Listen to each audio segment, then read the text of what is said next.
Hello everyone! So this is my 25th day na guys sa aking Freshies Avocado Collagen Milk Drink 30 Days Challenge.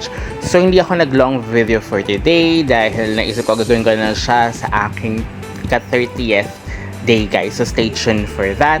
And then I preferred na water guys, na malamig na water dahil bukod sa mas tipid ka pa, mas okay pa siya dahil mas malalasahan mo yung avocado flavor guys, which is I really love avocado. Actually me and my mom love avocado, kaya mas okay sa akin yung mas nalalasahan ko yung avocado yung flavor guys. And of course dahil malamig na tubig at sa panahon ngayon napakainit, nakaka-refresh talaga siya guys. So kung gusto mo siya try nyo na siya guys dahil sulit at okay na okay talaga si Fresh.